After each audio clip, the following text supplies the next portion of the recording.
So far, most of the time we've been referring to this as a wallbag, which doesn't specifically mean that it's actually a punch bag. In Wing Chun, we can actually kick towards the bag too, and what we'll show you is just some basic ideas. As with all training, moving targets are the best way to train, so work with your partner, work in combinations, work on ideas.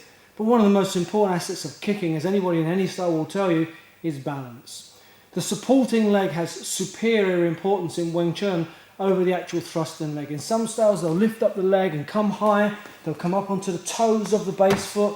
In Wing Chun we plant the base foot, we make sure that's particularly strong on the floor, and then we kick in practice terms without placing the foot to the floor. So what you actually see is that we actually kick and we place techniques, but we don't actually put our foot on the floor at all. You'll notice also that we have different shapes of the foot. So we have the foot shape turned over, we have the foot shape dead straight, and we have the foot shape with the foot toes turned outward. So we have the foot face forward, we have the foot faced in, and we have the foot facing outward. So what you'll see when we kick is that sometimes we have the foot dead straight forward. Other times we turn the foot so the toes will be turned inward towards the centre line of the body, and other times the toes are turned outward. The reason for turning the toes out so far is it enables the knee to turn out and enables us to kick from considerably closer range. So I can touch the bag without stretching, and then from here I can plant the foot. By turning the foot, the knee will go out, enabling me to strike clearly at close range using the foot. More effectively low, but for training purposes, put yourself under a small amount of pressure and see how you get on. Try to kick without pushing yourself back. So there'll be an inclination to kick into the bag and try and push, and then you grip with your buttocks, you grip with your feet, try and grip through your footwear and hold the ground so the bag doesn't push you back. Similarly, we do the same with a punch. We hold the ground, we punch into the bag, and we try to prevent the bag from pushing us backwards, or we prevent ourselves from being pushed backwards.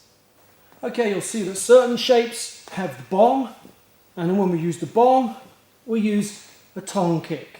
Other times we turn the foot out and we use the park because that facilitates the extension of the heel, or at other times we kick dead straight, sinking the body weight and kicking very short.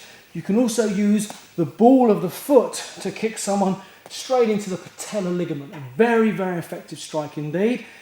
And we also turn the foot out and downwards to strike into a leg, trying to get as much contact as we can so we don't slip off these small round targets.